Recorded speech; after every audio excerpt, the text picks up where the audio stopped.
As they went through the market, Rusbeh heard the sounds of the liturgy of a priest. Now, liturgy of a priest essentially is his tasbih. The tasbih that he recites, Rusbeh heard him.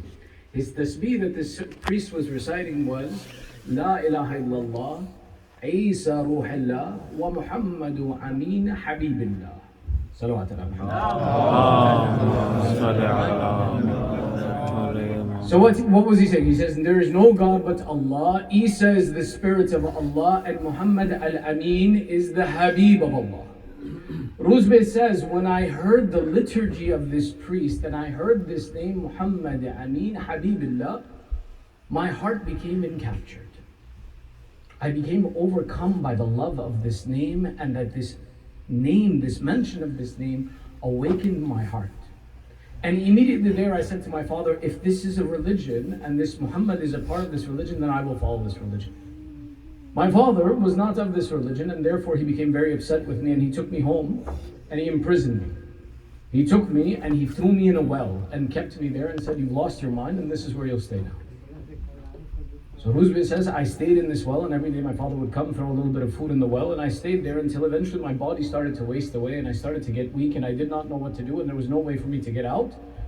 So he says, I remembered that name and I said in my heart, oh Allah, oh God, by the name of that one whose love I have in my heart, save me. He says, as soon as I made this dua, someone threw a rope down into the well. When I looked up, it was that priest whose liturgy I had heard, who had found out that I had been imprisoned by my father and came to free me. When he freed me, I went and I stayed with this priest. And I told him, teach me anything and everything you can about this Muhammad and about this religion. And sure enough, I spent my life with this priest until eventually the priest went to his deathbed. When he was on his deathbed, I said to him, O priest, appoint for me another one who will continue my education and keep teaching me as you have, who I can serve and I can learn from. The priest said that there are not many from amongst even the Christians who believe in this liturgy that I recited for you. Go to the precincts of Antioch, and there you will find one who will teach you as I taught you. And Antioch being one of the oldest, most respected cities of Christianity, this Rusbeh went to Antioch. He found this priest and he lived with him and studied with him. Eventually it came to the point in time that after years of staying with this priest, he too wound up on his deathbed. And Rusbeh was still alive. Rusbeh said, appoint for me another priest, someone who will guide me the way you have and taught me and teach me about this Muhammad and this religion. The priest said again, there are not many. Go to the city of Alexandria in Egypt, and there you will find another priest by such and such characteristics. Go to him and he will teach you. Sure enough, Rusbeh left, went to Alexandria, settled there with a priest and served this priest and studied under him and learned as much as he could. They said by this point in time, Rusbeh was an expert in the religion and the books of Christianity and Judaism. Expert in it. 3 priests he lived through. When this priest too started to die, he says, O priest, now appoint for me someone who will continue my teaching about this Muhammad. And the priest said, now you don't need to go to another priest. I have heard that this prophet has made his call in the land and he is proceeding towards the city of Yathrib. Go to Yathrib and you will meet him. Rusbeh said, then this is what my dream was. This is the one whose love I have in my heart. If I can go to him, I will leave now. He looked for a caravan that was leaving the provinces of Alexandria and going towards Yathrib, and he found a bunch of Arabs who had no religion, no ideology, no nothing. They were polytheist mushrikeen of the lowest character. Rusbeh took them as traveling companions and had out. One night, these same traveling companions, they began the process of gambling and playing with dice. Rusbeh, join us. He said, I am from one of the muwahideen. I am one who believes in one God. We don't practice this. He said they became angry at me and they started hitting me. Then after that, they began the process of drinking alcohol, becoming intoxicated. He said, Rusbeh, drink with us. Rusbeh said, I am from the muwahideen. I am from the ones who believe in one God. I don't drink. They beat me more.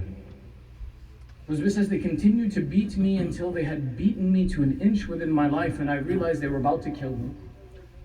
So I said to them, take me as a slave, don't kill me. Take me as a slave, sell me, don't kill me. So they said, fine, we take you as a slave. They took me as a slave, and on their journey, as the caravan passed through a town, they saw a Jewish man. They sold me to the Jewish man. And I said, "Dear Bilal, careful, O Jewish man, this is a Christian." The Jew did not happen to like Christians.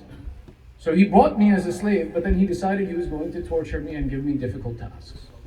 One day he assigned to me such a difficult task that it was impossible to complete. He said, "There is a mountain of rubble in front of my house. I want you to move it to that location. And if you don't, I'll kill you." Ahl-e-Bait looks at this mountain of rubble and he looks at this situation. He says, "There's no way for one man to move this entire thing to there." So again in his heart he makes dua, "Oh Allah, by the right of the one whose love you have placed in my heart, ease my task for me." Ahl-e-Bait says that as I made this dua, a wind started to blow that moved the entire mountain from one side to the other and saved me from the difficulty of this challenge. The Jewish man knew it wasn't physically possible, so when he came outside and saw that the mountain had been moved, he said, "You're a magician. I will not keep a magician in my service. Get out of here." And he sold me to a woman. This woman, she was a much better master to me than the man was, and she gave me a large piece of property near Yathrib that was hers to manage.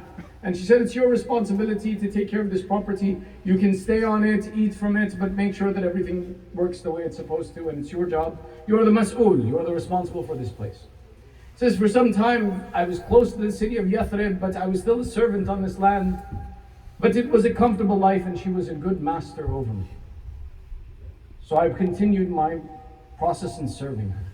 But my anxiety was, how do I get to Yathrib to see this prophet?" One night it happened that 7 men entered upon the garden that I was keeping. And from them was coming a light that I could recognize was not a normal light. And what Ahl-e-Bait has studied, he knows the signs of the prophet.